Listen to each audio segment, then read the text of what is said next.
Səhər çağı göy meşədən verdik səni ağ çiçək. Ağəllərin hərarəti yoxmu səndə ağ çiçək. Birdən-birə ağəllərdə təzələşdin ağ çiçək. Ağəllərdə elə bil ki ateşdin ağ çiçək. Çiçək, çiçək, ağ çiçəyim, ömrümə bəzək ağ çiçəyim. Çiçək, çiçək, ağ çiçəyim, ömrümə bəzək ağ çiçəyim.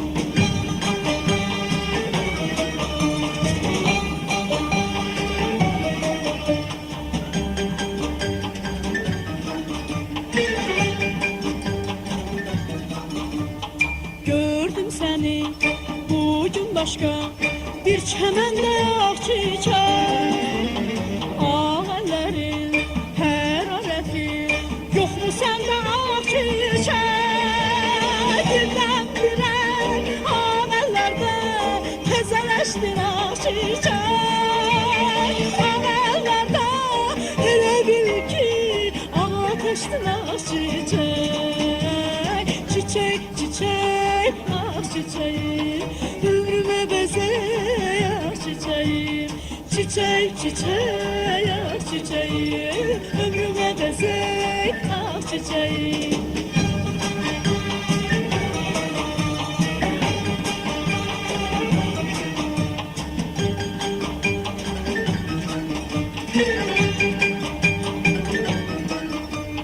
Soyuq, soyuq boylanırsan, söylənirkin ağ çiçək.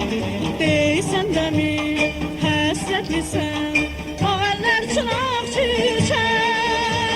Birdən-birə ağəllərdə təzələşdin ağ çiçək. Ağəllərdə elə bil ki ateşdin ağ çiçək. Çiçək, çiçək, ağ çiçəyim, ömrümə bəzək ağ çiçəyim. Çiçək, çiçək, ağ çiçəyim, ömrümə bəzək ağ çiçəyim.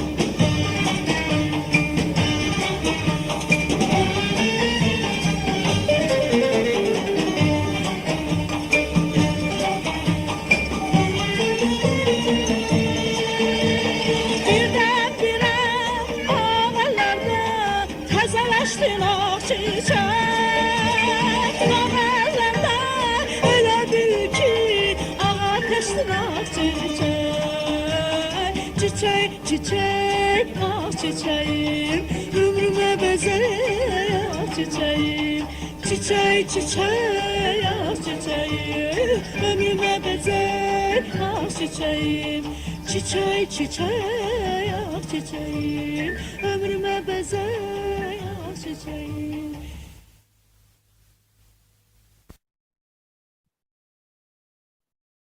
Əziz və hörmətli yeni çağırışlar. Qadın gülərsə, şu işsiz mühitimiz güləcək, sürüklənən bəşəriyyət qadınla yüksələcək. Hüseyin Cavid belə deyirdi. Beynəlxalq Qadınlar günündə hər birinizi xoş gördük, dəyərli izləyicilər. Yeri gəlmişkən, dəyərli xanımlarımızı təbrik edir, onlara bol enerji, dərin öyrənmə həvəsi arzuluyuruq. Qadınlar demişkən, elmdə də qadınların özünə məxsus rolu var. Tarixdə 2 dəfə Nobel mükafatı alan ilk alim Marie Curie deyirdi ki, uğura gedən yeganə yol maraq göstərməkdir. Biz də təhsildə yeni çağırışlara maraq göstərməyə davam edirik. Bugünkü qonağımız Stenford Universitetinin Yüksək Təhsil Pillələri İnstitutunun dekanı professor Den Şvazdır. Dünyaşöhrətli professor ilə Öyrənməyin əlifbası barəsində danışacağıq. Məlumat üçün bildirək ki, professor Den Şvaz Öyrənməyin əlifbası elmi cəhətdən sübut edilmiş 26 yanaşma, onlar necə işləyir və nə zaman faydalıdır adlı bestsellərin həmmüəllifidir. Həmçinin cənab professor Stenfordun nəzdində müstəsna adaptiv qabaqcıl öyrənmə və davranış laboratoriyasının rəhbəridir və bir sıra beynəlxalq nüfuzlu mükafatlara layiq gördü.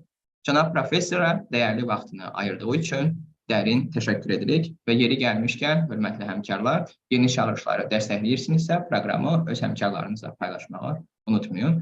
Cənab professor, yeni çağırışlarda sizi xoş gördük, xoş gəlmişsiniz. Təşəkkür edirik bir daha sizə. We're very grateful to Professor Schwartz, dear professor. Thank you for your valuable time. Thank you for accepting the invitation. It's my pleasure. Xoşdur. Cənab professor, icazənizlə söhbətimizə başlayaq. Cənab professor, Öyrənməyin əlifbası kitabınızda hər hərf öyrənməyin bir qaydasını təmsil edir.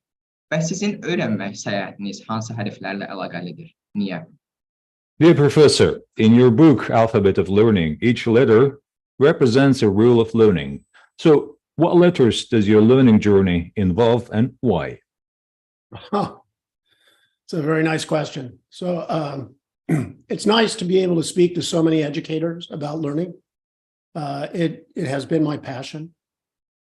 When I was young, I had a friend who always liked to take apart toys and machines and see how they work.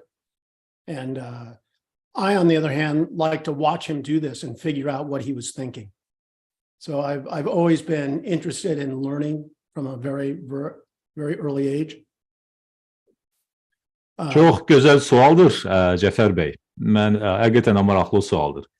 Mənim hələ uşaqlıqdan yadımdadır ki, bir dostum var idi. Dostum oyuncaqları, əşyaları söküb təzədən yığmağı çox xoşlayırdı, buna həvəsli idi. Mən də onu izləməyə xoşum gəlirdi.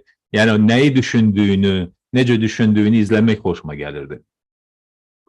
But if there was one letter, it would probably be V, which is for visualization. So I've always, when I try to think things through, I sketch. I'll try and lay it out, different ideas on a piece of paper.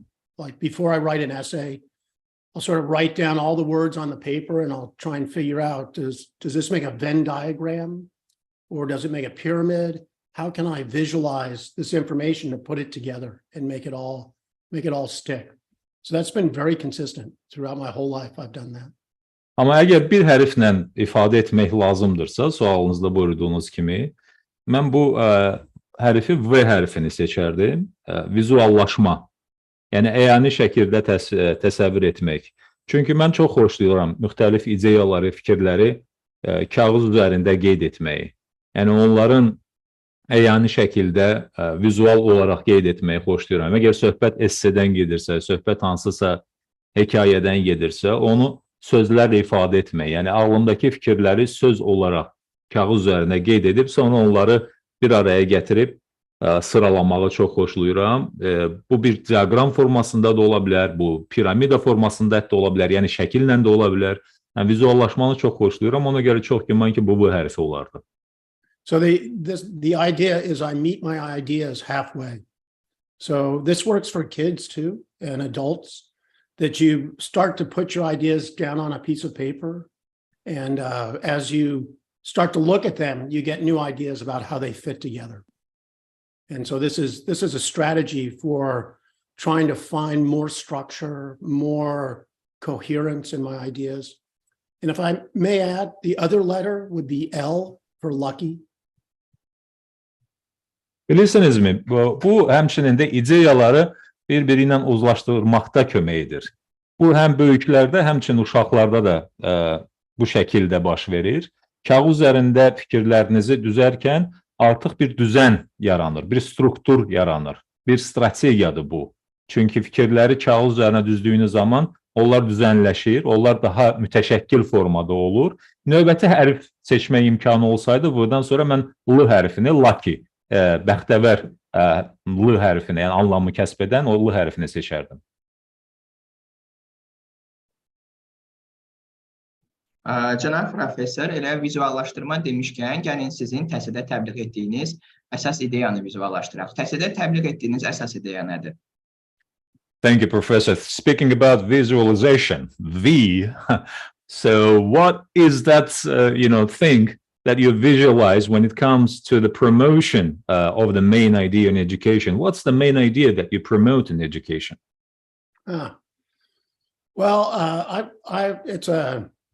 So the two questions, one is what do I visualize? And I try and visualize the 8-pointed star, but it doesn't work. It's too hard to think of exactly 8 things for education.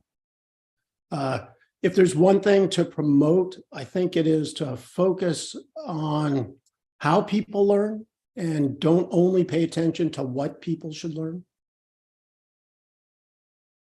Bilirsinizmi Cəfər bəy, mən belə deyərdim, vizuallaşmadan başlasaq, vizuallaşma əslində, yəni təhsildə təbliğ etdim, bu 2 məsələdir. Bir məsələ odur ki, təbliğ etməkdən danışarkən birinci vizuallaşmadır. Mən istərdim ki, 8 güşəli ulduz olsun təhsildə vizuallaşdırdığım o dəyər, ideya, amma 8 güşə biraz çox olur. Ona görə daha birindən başlamaq istərdim. Birinci olaraq, nəyi öyrəndiyimizə fokuslanmaqla yanaşı necə öyrənmək lazımdır, ona fokuslanmaq vacibdir. Çünki çox zaman biz həddindən çox diqqətimizi nəyi öyrəndiyimizə, yəni mətləbə yetiririk, amma necə öyrənirik, yəni proses kənarda qalır. Bu da bir o qədər önəmlidir. Cənab professor, bayaq siz L hərfini bəxtəvər hərfi adlandırdınız. Biraz da bunu açıqlaya bilərikmi? Dear professor, in the previous question, and speaking about the alphabet of learning and what letters does your learning journey involve, you mentioned L after mentioning V, lucky. So can you elaborate that lucky one? What is so specific? What makes the lucky in education? L-nı bəxtəvər edən nədir? What makes lucky, what makes L lucky in education? So the letter L is not actually in the alphabet. I just made that up. But lucky that there's a lot of things that the world has put in front of me that helped me learn that I didn't have much control over. And, they tended to lead me on a good path, but it didn't have to happen. Even if I was an extraordinary student, I could have been unlucky and just not gotten a good education. Bilirsinizmi, L hərfi mənim o kitabımda, müəllifi olduğum kitabımda, yəni Öyrənmə əlifbası kitabında yoxdur. Mən onu özümdən uydurdum indi dedim. Amma baxmayaraq ki, yoxdur, bir o qədər də önəmlidir. Çünki təhsildə həyatda olduğu kimi nəzarət etmədiyiniz məsələlər var, məqamlar var. Və nəzarət edə bilmədiyiniz, yəni sizin ixtiyarınızdan kənarda olan məsələlərin şanslı olması, yəni onların məhz sizin istədiyiniz kimi olması, o bir şansdır, o bir bəxtəvərlikdir ki, yəni hətta baxmayaraq ki, siz, yəni mən özüm də çox qeyri-adi, çox uğurlu tələbə olmuşam, amma hər bir halda şansa, o bəxtə böyük ehtiyacım da olmuşdur. Ki, misal üçün, mən yaxşı məktəbdə oxumuşam, o da özü də bir şansdır. Cənab professor, siz qeyd elədiniz ki, necə öyrənməyə fokuslaşmaq vacib bir məqamdır. Elə isə gəlin bu məsələyə toxunaq. İnsan nə zaman daha yaxşı öyrənir? Ümumiyyətlə, öyrənmək prosesi ilə bağlı tez-tez etdiyimiz səhvlər, ən yanlış məlumatlar nələrdir? Bu prosesi necə xülasə edərdiniz? Dear professor, speaking about how important to focus on how we learn, not only what we learn, I would like to know when does a person learn best? And in general, what are the most common mistakes that we make regarding the learning process? How would you summarize this process, please? A very good question. The answer, I think the most common mistake is to think that people learn only one way. So we humans are very good learners, and we have different systems that learn in different ways. So, for example, your immune system that helps you protect yourself against future diseases, it learns, right? It is a system that learns how to recognize disease and defend against them. And this system learns very differently than, say, how your vision learns or how you learn language. These are all very different kinds of systems, and your brain's very complicated. It has a lot of different parts, and they all have a different appetite for what they like to learn from and how they go about learning. Bilirsiniz Cəfər bəy, yeri gəlmişkən bu da çox gözəl sualdır. Əslində səhvlərə gəldikdə, yəni hansı səhvləri biz ümumiyyətlə və həmçinin təhsildə edirik, Məncə birinci səhv odur ki, yanlış düşüncədir ki, hamı eyni şəkildə öyrənir. Qətiyyən belə deyil, çünki insan beyni çox mürəkkəb bir quruluşa sahibdir və biz bəşər övladı olaraq bizim quruluşumuzda müxtəlif şəkildə öyrənmə qabiliyyəti vardır. Biz müxtəlif tərzdə öyrənirik. Müxtəlif sistemli yanaşmalar var. Və mən sizə bir misal olaraq insanın immun sistemini qeyd edə bilərəm. Bizim immun sistemimiz hələ qarşılaşmadığı gələcək xəstəliklərə belə adaptasiya olur. Bu xəstəliklərə qarşı müəyyən dözümlülük, dirənc formalaşdırır. Xəstəliyi tanıyır, sonra xəstəliyi tanıyandan sonra xəstəliyə reaksiya verir. Yəni biz həmçinin təhsildə də vizual olaraq öyrənirik. Eşidərək dillər, misal üçün, dillərin mənimsənilməsi, öyrənilməsi prosesi də maraqlıdır. Yəni insan beyni, insanın quruluşu, insanın vücudu, orqanizmi olduqca mürəkkəbdir. İstər onun beyin prosesləri, görmə olsun, hətta iştahı belə olsun, dadlar olsun. Yəni yanlış fikir odur ki, eyni yanaşma olmalıdır, yeknəsəy yanaşma olmalıdır. Bu belə deyil. İnsanlar fərqli şəkildə öyrənir.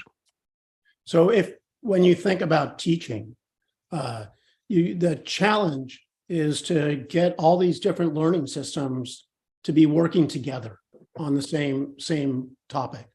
So for example, if you're learning math, math has a strong spatial component to it, size, how big things are, what order things are in. And so you want your visual system to be involved, but math is also something of a language. It has a grammar to it. So you also want people to be using writing and language to explain it. And the trick is to get students using as many of these systems at the same time. And then they get a very robust learning that way. Cəfər bəy, həmçində misal üçün bir şey də qeyd edim. Tədris prosesi bir halda ki, insanın beyni bu qədər mürəkkəbdir və hamımız fərqli şəkildə öyrənirik. Bilirsinizmi, tədrisdə ən başlıca çətinlik çağırış nədir?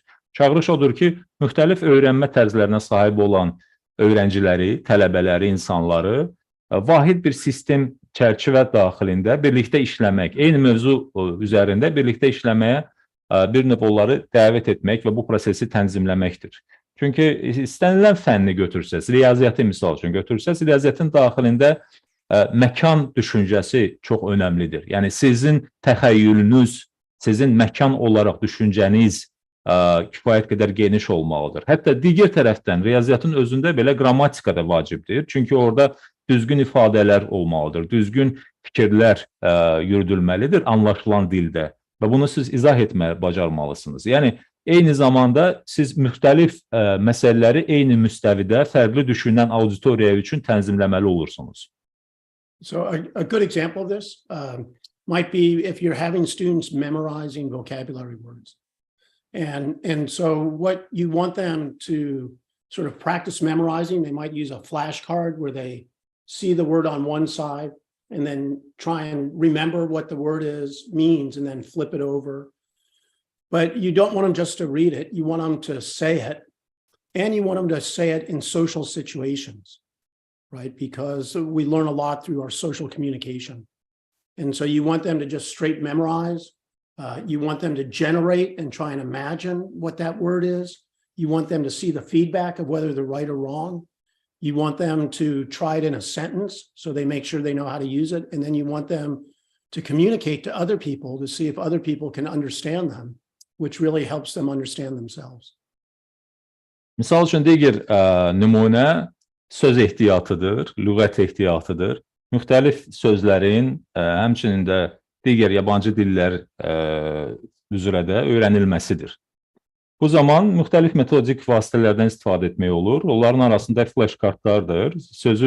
Kartın bir tərəfində sözü qeyd edirsiniz, kartı göstərirsiniz, sonra kartın digər tərəfini çevirirsiniz və tələbədən göstərilmiş kartda yazılan o sözü təkrar etməyi xahiş edirsiniz. Amma tək iş bununla bitmir, çünki bu sırf təkrarçılıq olardı. Sözlərin daha yaxşı mənimsənilməsi və daha yaxşı yadda qalması üçün siz onları tələbələrdən müxtəlif vəziyyətlərdə istifadə etməyə dəvət edirsiniz. Bununla siz həm sözün yadda qalmasını, həm onun istifadəsini ümumiləşdirib genişləndirirsiniz. Digər tərəfdən sosial mühitdə həmin sözü necə istifadə etmək olar və auditoriyanın və yaxud da ki, digər insanların sizi başa düşüb düşmədiyini də yoxluyursunuz. Bir növ bu qarşılıqlı rabitə sistemi də alınır və bütün bunlar, yəni artıq prosesə xidmət edir. Proses mürəkkəbdir, amma bir halda ki, insanın o qavranışı da mürəkkəbdir, ona bir növ xidmət etmiş olur. Cənab professor, bu yerdə icazənizlə Z və alfa nəslinin xüsusiyyətlərinə toxunmaq yerinə düşərdi. Z və alfa nəslinin xüsusiyyətlərinə təhsil dünyasında necə yer verməliyik? Ümumiyyətlə, gələcəkdə hansı yeni xüsusiyyətlərə sahib bir yeni nəsillə qarşılaşacaq? Dear Professor, I would like to use the opportunity also to wonder about the characteristics of the Z and Alpha generation. Given a place in the world of education, how should the characteristics of Z and Alpha generation be given a place in the world of education? In general, what kind of new features do you think we will encounter in the future? What is Z and Alpha generation? Z və alfa nəsli deyəndə siz nəyə nəzərdə tutursunuz? Yəni bildiyim qədərilə 2013-cü ildən doğulan insanlar, əgər səhv məlumatım varsa düzəltməni xahiş edirəm, alfa nəsli adlanır, ondan əvvəlkilər isə Z nəsli. To the best of my knowledge, Professor, amend me if I'm wrong, the people born before 2013 is the Alpha generation, and the people born after 2013 is a Z generation of new type of world vision, new type of ideas and thinking. That's what I meant. Ah, I see. Clearly, I am not from the most recent generation. So let's see. A lot of people, every generation thinks the next generation is very different from them. Yet somehow society seems to stay the same year after year. So I think, again, if you go back to the idea that people have lots of ways of learning, you might see these ways of learning have always been there. And what happens with one generation or the next is you use one of the ways of learning more than the others, right? So we shift attention. You know, when I'm talking to people, I have to change my attention from one topic to another. The new generation likes to do that a lot. They like to shift their attention quite a bit, you know, and so they do it more than I do. It's the same kind of thing. They just do it more. And the question is there something they're doing less that you wish they were doing? Bilirsiniz mi Cəfər bəy, mən 100% bu Z nəslinə aid deyirəm. Çox güman ki, əvvəlki nəslə aidim, 2013-ə qədər olan variant buraxılış. O ki qaldı sualın məğzinə, bilirsinizmi, insanlar və xüsusilə əgər yeni nəsildən söhbət gedirsə, nəsildən nəsilə fərqin olduğunu güman edirlər. Yəni bunu xoşlayırlar iddia etməyə ki, bizim nəsil fərqlidir. Bilirsiniz, əvvəlkindən biz fərqliyik, əvvəlki belədir. Amma məsələ bir şey deyim ki, təhsildən danışmışkən, yəni aşağı-yuxarı öyrənmə üsulları, tədris, təhsil üsulları eynidir. Yanaşmalar elə çox fərqlənmir. Yanaşmada fərq nədən ibarətdir? Hansısa üsula daha çox tendensiya, daha çox təmayül var, daha çox üstünlük verilir və digər bir şey məqamı da qeyd edib, mənim də nəzərimə çarpmışdır. Xüsusilə müasir tələbələrdə, müasir çağdaş yeni nəsil tələbələrdə bunu görürəm. Tez-tez diqqəti dəyişirlər. Yəni bir mövzudan, bir mətləbdən, bir məsələdən digərinə tez-tez dəyişirlər. Mən də bunu tədrisdə istifadə edirəm, bəzən bu bir metodologiya kimi istifadə edirəm. Amma görürəm ki, onlar daha çox, hətta məndən də çox mövzudan mövzuya keçid edirlər, mətləb dəyişdirirlər. İndi burada təbii ki, məsələ odur ki, hansı mövzudur ki, yəni biz nəyi istəməzdik ki, onlar tez-tez dəyişdirsinlər? Hansı məsələlərə gələndə bu arzu olunmazdır ki, onlar tez-tez diqqətlərini dəyişdirsinlər?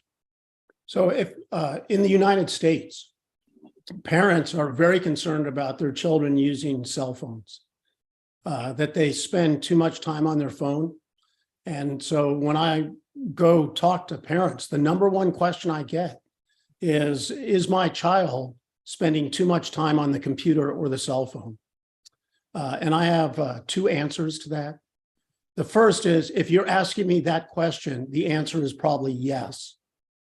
The second is, the concern isn't that using the phone or playing games is bad. The concern is, again, what is it they're not doing because they're spending all their time on the phone? So it's not that the shifting attention and the game-driven learning is bad. It's just if you're doing it, you're not doing something else that might also be good.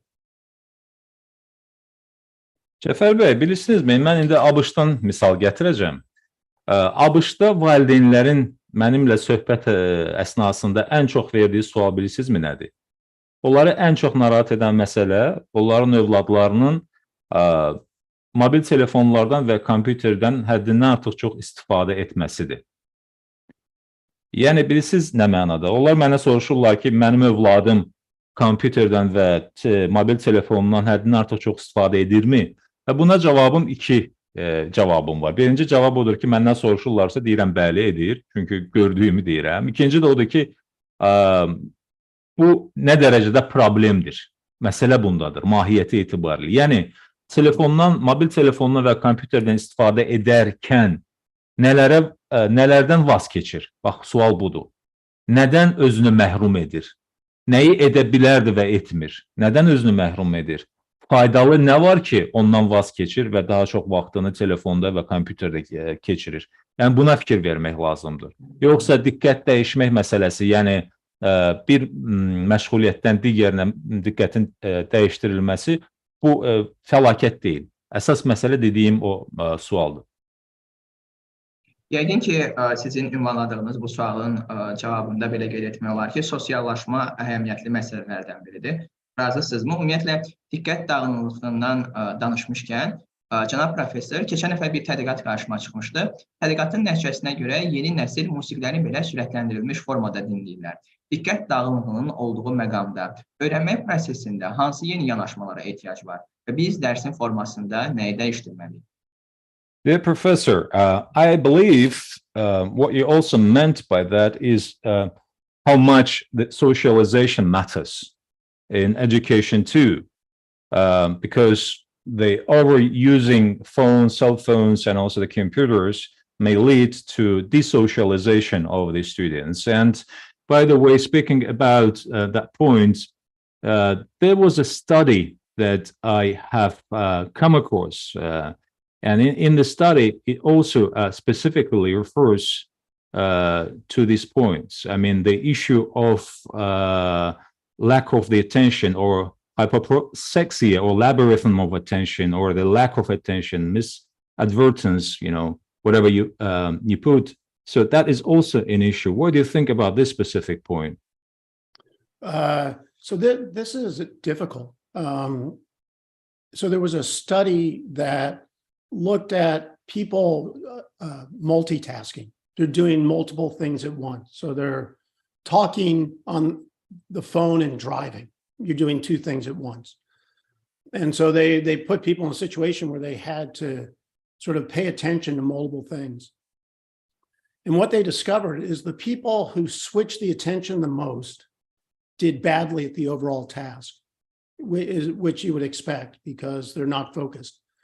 The striking finding was the people who switched their attention the most were the ones who thought they were doing the best.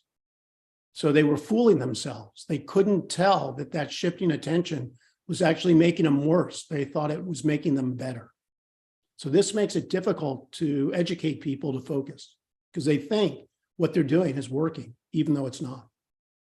The professor, in the previous question, there was also the point about the study. I missed to say that according to the research, the new generation listens to music in such an accelerated format that it actually distracts them from the other engagements. Cəfər bəy, suala elə cavab olaraq mən digər bir tədqiqatı da yada salım sizə qeyd edeyim. Deməli, tədqiqat olmuşdur ki, insanlar maşını idarə edərkən və digər işlərlə məşğul olarkən həmçində telefonla məşğuldurlar. Yəni, telefonda nələrsə baxırlar. Və tədqiqatın nəticəsinə görə məlum olmuşdur ki, bu insanlar digər insanlardan onların fəaliyyət keyfiyyəti daha zəifdir. Yəni, amma dəhşətlisi odur ki, bu insanlar belə düşünmür. Onlar düşünürlər ki, mən həm telefonla danışıram, həm nəqliyyat vasitəsini idarə edirəm və həmçində digər işlə məşğulum. Hamısını da əgər mən çatdırıramsa, demək mən haqlıyam, demək mən bacaracaqlıyam. Amma əslində tədqiqatın nəticəsinə görə məlum olmuşdur ki, onlar digər insanlardan, o insanlardan ki, onlar konkret bir işə fokuslanırlar və bu zaman telefonla vaxtlarını keçirmirlər, onların göstəriciləri daha zəifdir. So that listening to music fast, people play the same song at different speeds. Sometimes you hear the song and it's very slow, and sometimes you hear the song and it's very fast. So I'm not sure it's like reading. There are reading programs that try and speed you up, so you're a speed reader. Those hurt your ability to read because it takes time to process the thoughts and the ideas. And so that approach won't work. Speeding up music, I don't know what its effects are. And I don't know why they're doing that, because they want to hear more music. They just want to be able to listen to 10 songs instead of 8. I don't quite know why they're doing that. Amma sizə bir şey deyim, sizin də qeyd etdiyiniz kimi Cəfər bəy, o musiqini daha sürətli formada dinləmək məsələsi, musiqini bilmirəm. Yəni, çox güman ki, onlar yəqin eyni vaxt ərzində 8 mahnı əvəzinə 10 mahnı dinləmək istəyirlər. Bunun fəsadları nədir deyə bilmərəm. Amma sürətli oxuma ilə bağlı bilirsiniz ki, belə bir şey də var. Xüsusi proqramlar var. Sürətli hansısa hekayəni, əhvalatı, romanı daha sürətli oxumaq imkanı verir. Mən bunun əleyhinəyəm. Nəyə görə? Çünki burada keyfiyyəti siz kəmiyyətə qurban verirsiniz və proses, yəni bu düşüncə prosesi, məlumatları, oxuduğunuz məlumatı emal etmək, onu təhlil etmək imkanını əldən vermiş olursunuz. Yəni siz düşünmədən oxuyursunuz və tələsik oxuyursunuz və bunun bir mənalı əleyhinəyəm.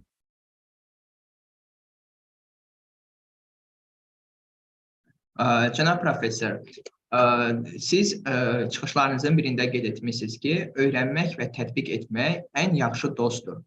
Bəs necə edək ki, tədris prosesində də hər iki dostlaşsın? Yəqin ki, insanın nə zaman daha yaxşı öyrənməsinə cavabın biri də budur. Öyrənməklə etməyi dostlaşdırmaq. Elədirmi? The professor, what do you think? I remember you made a statement that the learning and practicing should be our best friends. So, how can we make both of them friends in the education process? I guess that is the dilemma. That is the path to success. Marrying these together, or matching these two things as friends in the education process. Don't you think so? For a lot, yes. If learning, I think you learn all the time, whatever you do. At the end of the day, and you remember what you did during the day, that means you learned what happened during the day. So you're learning all the time. The tough learning is when it involves abstract ideas, rules that you have to follow, like procedures, like grammar, or scientific theories, where there's really this very disciplined relationship between ideas. And so that's kind of the hard kind of learning.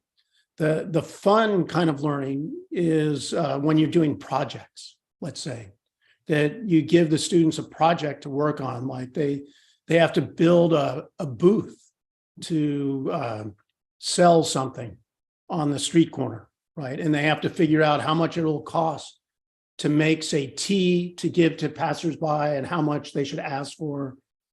And so that's fun, right? Because they're making something, they're creating a product that they can look at and share. So how do we get those two together? Both the difficult learning of putting together complex ideas in very structured, principled ways, and the engagement of getting to make something, put something out there, be a little creative, put things together, hands-on activities.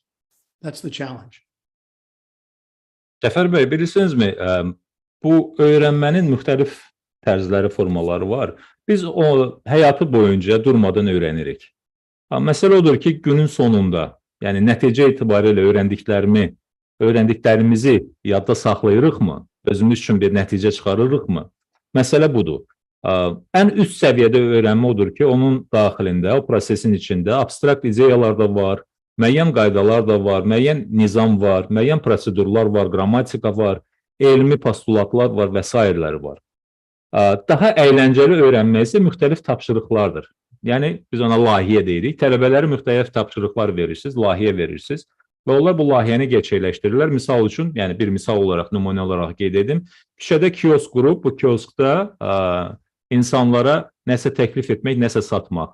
İsti fincan, yəni çay və yaxud da ki, qəhvə və yaxud da ki, şirniyyat və bunları mümkün qədər çox satmaq üçün strategiya düşünmək və s. kimi məsələlər. Bu, əyləncəli öyrənmədir.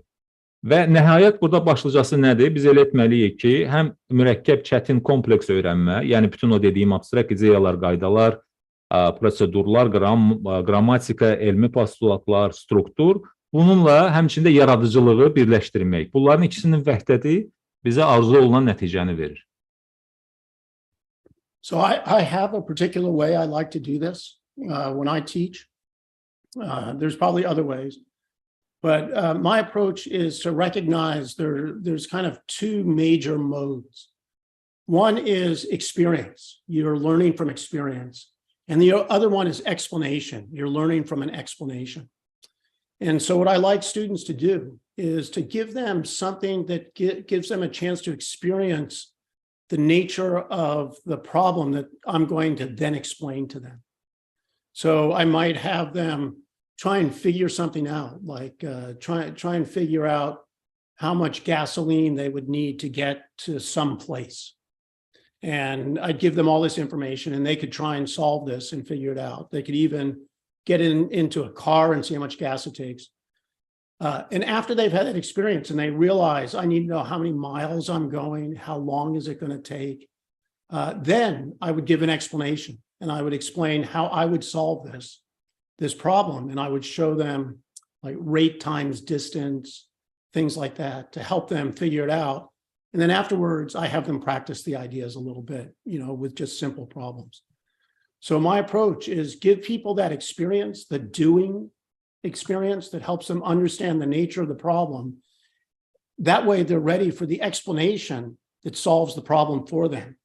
Oftentimes in school, we just give the explanation and we don't let students experience the nature of the problem that makes that explanation so valuable. Cəfər bəy, mən öz yanaşmamda tədris zamanı hansı üsuldan istifadə edirəm, onu sizinlə bölüşmək istərdim. Məndə ikili belə bir yanaşma var. İki üsuldur. Birinci, hər ikisi i ilə başlayır və hətta səslənməsi də oxşuyur. Birincisi experience, ikincisi explanation. Birincisi təcrübədir, ikincisi izahdır. Biz çox zaman universitetlərdə, ali təhsil ocaqlarında ikincini veririk, yəni izah eləyirik, başa salırıq auditoriyaya, amma təcrübədə bunu hiss etmək imkanını auditoriya vermirik, ondan məhrum edirik. Mən misal üçün çox xoşlayıram ki, problemin mahiyyətini başa salmadan öncə, problemin mahiyyətini açıqlamadan öncə tələbələri bu problemlə üzləşdirim. Tələbələrin özləri bu problemi hiss etsinlər. Sadəcə bir misal deyim, deyək ki, A nöqtəsindən B nöqtəsinə nəqliyyat vasitəsi ilə hərəkət etmək üçün nə qədər benzin lazımdır. Bəzən hətta bunlara tələbələrə maşını da verib, filan yerdən filan yerə qədər maşını idarə edib benzin ölçmələrini etsinlər. Yəni görsünlər ki, nə qədər benzin sərf edirlər. Sonradan bunu həm mil olaraq, yəni məsafə olaraq hesablasınlar, həmçinin yanacaq sərfiyyatı olaraq hesablasınlar və mənə desinlər bu problemi necə görürlər. Ardınca mən onlara izah edirəm ki, nəqliyyat vasitəsinə minmədən də deyək ki, bunu necə hesablamaq olar, əgər səndə müəyyən məlumatlar varsa. Yəni, çox zaman, yenə də təkrarlayım, təhsil ocaqlarında izahatı verirlər, amma təcrübədə problemi hiss etmək, mahiyyətinə toxunmaq imkanını vermirlər. So here's a simple thought experiment. Imagine I'm trying to teach students about how to be charitable, how to help people, but respect people who need your help. And I'm running an experiment. And in one condition, the students get to go out into some location, maybe perhaps take care of older people. In the other condition, they never get that experience. Then they both hear me give a lecture on caring for others, being charitable. Which group do you think is going to learn more, right? It's the one who've had the experience. And then when I give the lecture, they'll really understand it. They'll learn from it, and they'll be more likely to use that information later. So oftentimes, I really want to make this point because it's a very common mistake in education, is we're giving students answers to questions they've never had. They need to experience the nature of the question before you explain the answer.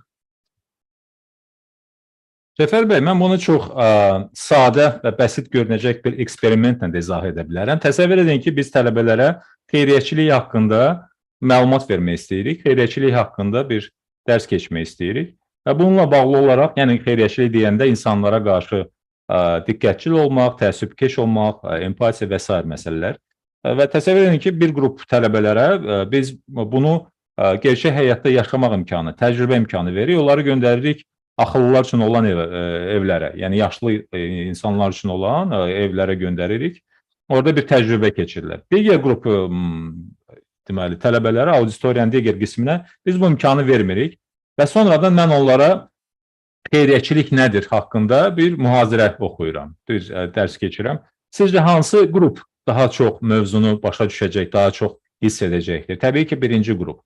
Yəni, mən bunun üstündə dayanaraq, üstünə dəfələrlə gedərək bunun altını cizərək söyləmək istəyirəm ki, təcrübə çox vacibdir. Biz çox zaman suallara cavabları veririk, amma heç o suallar tələbələrdə yaranmır. Çox vacibdir ki, auditoriyada tələbədə o sual yaransın ki, sonradan siz həmin sualı onlara başa salasınız və lazım olan cavabları verəsiniz. Deməli, belə bir qənaətə gəlmək olar ki, aktiv öyrənməyin əsas açarlarından biri şagirdin və yaxud öyrənənin beynində müəyyən suallar yaratmaqdır. Yəni, onları suallarla narahat etməkdir. Elə deyilmi? Ümumiyyətlə, öyrənmə prosesində tərəflərin, yəni müəllimlərin, şagirdlərin, valideynlərin aktiv iştirakını təmin etmək üçün başqa hansı alətləri tövsiyə edə bilərsiniz? Və bizim üçün maraqlıdır. Aktiv öyrənməyin əsas açarı və ya elementləri nədir? Dear Professor, based on what you said, it looks like in the process of active learning, we need to affect the brain of the students. We need to trigger the ideas. We need to get them think and get them to come up with the questions. And having that said, what tools would you recommend to ensure the active participation of all the players, like teachers, students, and the parents in the learning process? What are the key elements? What are the key ingredients of active learning? It's a good question. I think active learning, for many people, active learning just means not sitting, listening to a lecture. So that means active can be a lot of different things, right? Because we define it by not being a lecture. Fəal öyrənmə çox yaxşı sualdır, Cəfər bəy, çox yaxşı keçiddir. Əslində bilirsinizmi, fəal öyrənmə deyəndə bəzi insanlar onu fərqli şəkildə qavrayırlar, fərqli şəkildə başa düşürlər. Bəziləri düşünürlər ki, fəal öyrənmə sadəcə olaraq heç dərsdə oturmamaqdır, yəni heç oturaraq dinləməməkdir, kimi fikirlər də var. So this is a question of motivation and engagement. So in my classes, I use some form of active learning where the students are more in control than I am. They're doing some task where they're driving it. And as a teacher, I always find it kind of boring because they're doing all the work and I'm just sitting. And so I need to remind myself that's the way it should be. Mən sizə bir şey deyim, Cəfər bəy, burada motivasiya məsələsi önəmlidir, həvəsləndirmə məsələsi. Yəni, dərslərdə tələbələr prosesi aparan tərəf, prosesdə fəal tərəf onlar olmalıdır. Yəni, çox zaman mən elə bir vəziyyətlə üzləşirəm ki, idarəçilik, yəni prosesdə iştirak baxımından idarəçiliyi onlara buraxıram. Özüm izləyirəm və bəzən bu mənim üçün darıxdırıcı görünə bilər. Çünki tapşırığı, layihəni, dərsi demək olar ki, tələbələr özləri ilə aparırlar. Sən isə qıraqda durub sanki, yəni, bir növ prosesdən kənar qalmışsan. O zaman dərhal özümə xatırladıram ki, bu belə də olmalıdır. Yəni, səmərəlilik baxımından belə olmalıdır. So I will get back to this question of what's good active learning, but just I want to stay with the point that it's hard for teachers to let students take control. So there was a study where they put, these are people who are preparing to be doctors. So the students are very accomplished. They've been through college, and they've realized they need to make the students more active learners. And so they put them in small groups to work, and then the teacher circulates the room.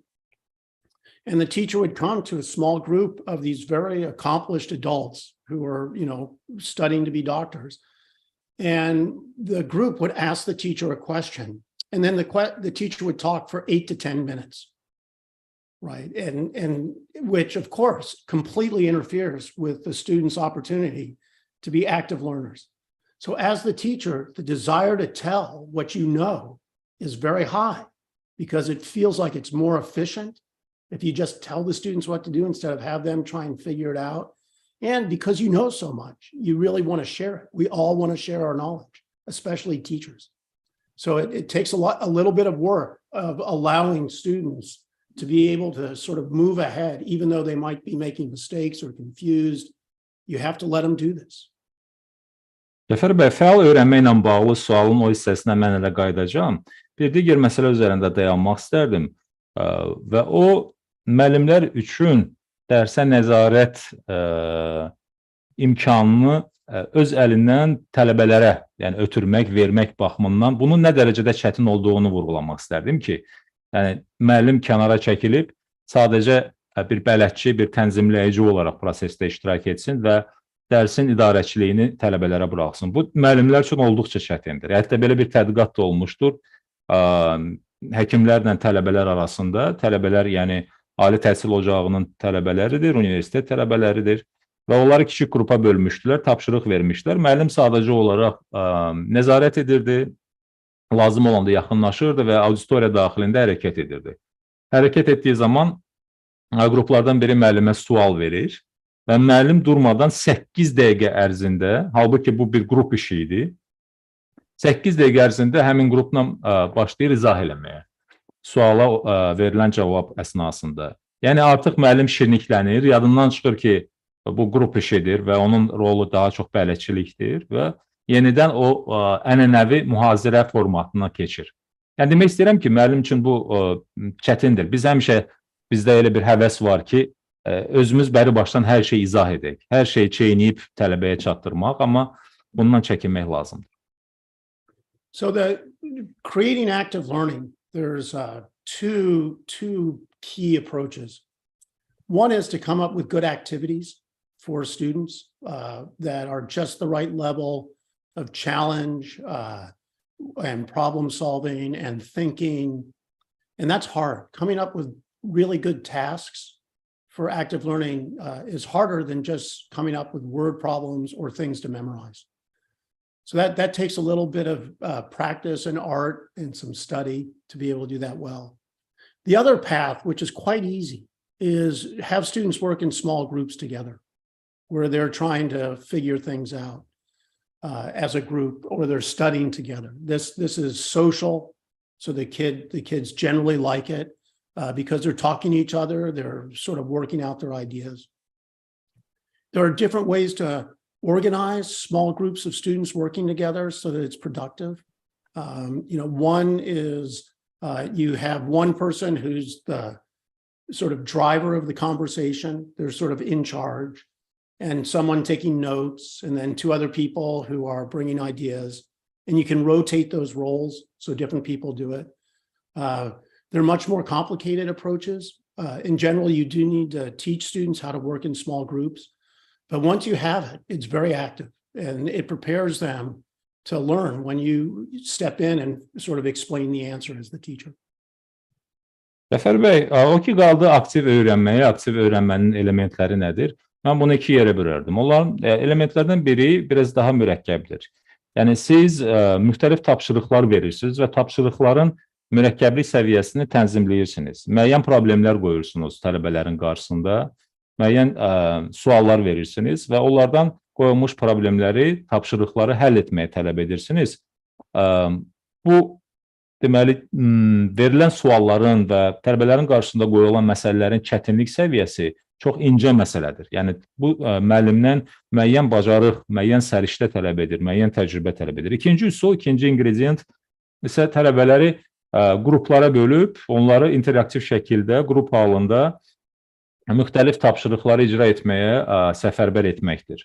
Bu üsul daha sosial üsuldur. Bu üsul tələbələrə birlikdə işləmək, komanda ruhu, həmçinin də məsələləri kollektiv şəkildə həll etmək bacarığını da aşılayır və onların da çox xoşuna gəlir. Və siz tələbələri auditoriyanı qruplara bölməyin müxtəlif üsullarından istifadə edə bilərsiniz. Elə edə bilərsiniz ki, misal üçün, qrup daxilində biri qeydlər aparsın, digər bir insan daha çox ideya irəli sürməklə məşğul olsun və digərlərinə sual versin. Digər bir şəxs qrupun aşkar etdiyi məsələləri, gəldiyi qənaətləri məruzə etsin və siz bu rolları da rotasiya edə bilərsiniz. Yəni, qrup iştirakçıları arasında dəyişə bilər. Qrupların auditoriyanın səmərəli şəkildə qrup formasında deməli, bölüşdürülməsi, işə cəlb olunmasının da öz metodologiyası var. Amma yəni, siz auditoriyanı qrup şəklində işləməyə ruhlandırandan sonra, bu təcrübəni yaradandan sonra proses olduqca verimlidir, olduqca nəticəsi müsbət olur. Yəni, hər kəsə bir öhdəlik vermək də vacib məqamlardan biridir, belə başa düşmək olarsa. Ümumiyyətlə, siz, cənab professor, motivasiya məsələsini vurguladınız az öncə. Bəs, yaxşı, özünü motivasiya edən, öyrənmə məsuliyyətini öz üzərinə götürən öyrənmə asılığına sahib fərdlərin yetişməsi üçün təhsil prosesindən məsul olan şəxslərə nə demək istərdiniz? So, Professor, it looks like assigning the tasks and responsibilities when you split the audience into the groups is key, and it's also the key point in terms of the motivation. So, what would be your recommendation to the educators in terms of the self-motivation? What would you say to those responsible for the educational process to develop self-motivated, self-directed learners with learning addictions? Yeah, this is a big challenge. You know, I don't think we know how to do that. I think people have lots of ideas, but I don't think we really know how to get people to be super effective. One reason for that is because the things that you need to be good at that tend to be what are called heuristics. That they're good strategies, but they don't always work. So, for example, a lot of people talk about persistence. So persistence, sticking with it. You know, you didn't succeed the first time, try again. This is really a very good strategy, but sometimes it's a mistake, right? It would be better to just stop. So how do you educate people to use these strategies when they don't always work? So they use it in the right situation and not in the wrong situation is very, very difficult. Cəfər bəy, bu mürəkkəb sualdır. Hətta mən sizə deyim ki, bu sualın bir mənalı cavabı yoxdur. Yəni, necə deyək ki, onlar özünü motivasiya olunmuş, yəni nəticəyə yönəmli və israrlı olsunlar. Müxtəlif strategiyalar var, amma bu strategiyalar heç də mütləq olaraq bütün zamanlarda doğru olmur. Yəni, bəziləri deyirlər ki, misal üçün, inadkarlıq və qətiyyət önəmlidir. Yəni, bu keyfiyyətlər önəmlidir. Amma bəzən də elə olur ki, heç də nə qədər inad etsəz də, nə qədər qətiyyətli olsaz da, amma prosesdə görürsən ki, alınmır. Və bəzən həddindən artıq çox inadkarlıq və həddindən ziyadə qətiyyət daha çox ziyan verir, nəinki fayda verir. Yəni, bu çox incə məqamlar. The other thing that makes it hard is most of the good strategies for learning or interacting with people for the process of learning, the good strategies tend to be harder, right? It's more work. The right way to memorize is you try and take a word and connect it up to other things you know. That's a lot harder than just looking at the word and just keep repeating it to yourself. So this is the other challenge, is that a lot of the things we want students to do are cognitively more demanding, and they're not guaranteed to work all the time. So how do you get students to sort of say, it's worth the effort, and I'll try it here. And if it doesn't work, I'll stop. Bilirsinizmi Cəfər bəy, həmçində tələbələrə bunu başa salmaq da çox çətindir. Ki, filan şeyi həyata keçirmək üçün cəhd etmək lazımdır, inad lazımdır, amma müəyyən bir məqama qədər. həddindən artıq çox inad müəyyən bir zamandan sonra ziyan verə bilər. Bunu necə öyrədək, yəni bunu necə çatdıraq? Gözəl strategiyalar var təhsildə, amma bu strategiyalar icraya gəldikdə, onların həyata keçirilməsinə gəldikdə çətin olur. Çünki qeyd etdiyim kimi o incə məqamlar vardır. Və bu strategiyaları praktika ilə uzlaşdırmaq, birləşdirmək, bunları bir-birinə calalamaq da olduqca çətindir. Yəni, çünki tələbələri qeyd etdiyim kimi inad elə, çalış, həll etmək üçün. Amma müəyyən məqamdan sonra artıq, yəni o inadın sənə ziyan verdiyini görəndə dayanmaq lazımdır. O məqamı da başa salmaq çətindir. Cənab professor, uğurlu ölkələrin təcrübəsi ilə tanış olduqda ortaya belə bir mənzərə çıxır. Uğurlu ölkələrin təcrübəsində yüksək gözləntilər qoymağın vacibliyi və hər bir şagirdin öyrənmək potensialının olduğuna inanmaq, eləcə də onların inkişafını izləmək xüsusi olaraq vurğulanır. Bəs müəllimləri hər bir şagirdin öyrənmək potensialının olduğuna necə inandıra bilərik? Professor Schwartz, the experience of successful countries emphasizes the importance of setting high expectations and believing that every student has the potential to learn, as well as monitoring their performance and development. So how can we convince teachers that every student has the potential to learn? That's a good question. How do I convince? I have some dogs, I own some pets, and I have to keep reminding myself that there's this one dog that really can learn if I just stick with it. So it's hard to remind myself that everybody can learn. I think an important thing to keep in mind, again, back to the starting point, we learn in there's lots of different systems that learn in different ways. And it's not the case that you have a child where all those systems are turned off, and so they can't learn. What's going to happen is they're going to be very good at learning some things some ways and other things not other ways. And so if you recognize that they can really learn well in some approach, but maybe not another, you realize this student can learn and they're going to put together things differently than other students, but they still can learn, right? It just looks different than the average. So I'll stop there and I'll make one follow-up point to this.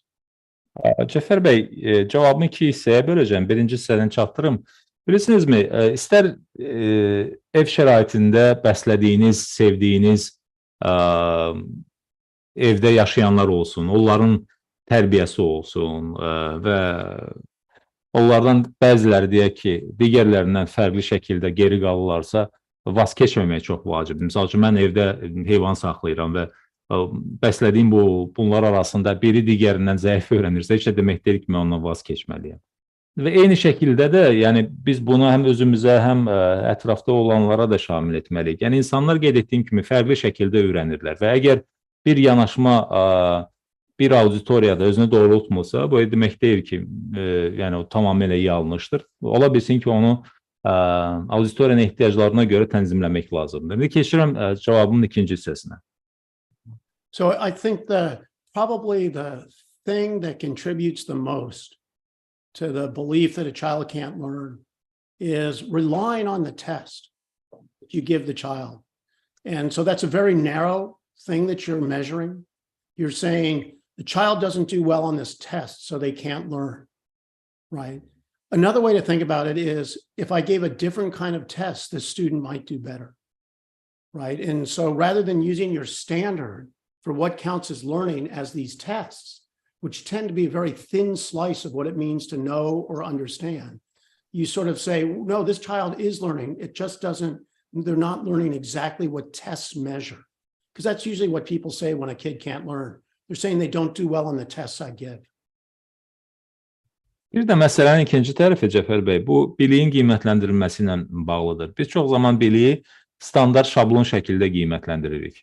Və bəzən bu qiymətləndirmə və test zamanı bir qrup tələbələr yaxşı nəticə göstərir, digərlərinin nəticəsi zəifdir. Amma bu heç də demək deyil ki, onlar öyrənmirlər. Onlar fərqli şəkildə öyrənirlər. Bəlkə siz imtahanı, testi, qiymətləndirməni bir balaca tənzimləsəz, bir balaca fərqli şəkildə onu nizamlasaz, dəyişsəz, onlar daha yaxşı şəkildə cavab vermiş olacaqlar. Yəni belə bir təmayül var, belə bir tendensiya var. Çox zaman biz hətta fikir verirsinizsə deyirlər ki, imtahanı verə bilmədi. O imtahanı verə bilmədi. Amma demək deyil ki, öyrənməmişdir. Demək deyil ki, o bilmirdi. Demək deyil ki, o ümumiyyətlə iştirak edib dinləməyibdir. Sadəcə o şablon yanaşma, imtahan zamanı şablon qiymətləndirmə ona bu imkanı verməmişdir. Mən düşünürəm ki, hətta qiymətləndirmə zamanı, test zamanında biz bunu nəzərə almalıyıq.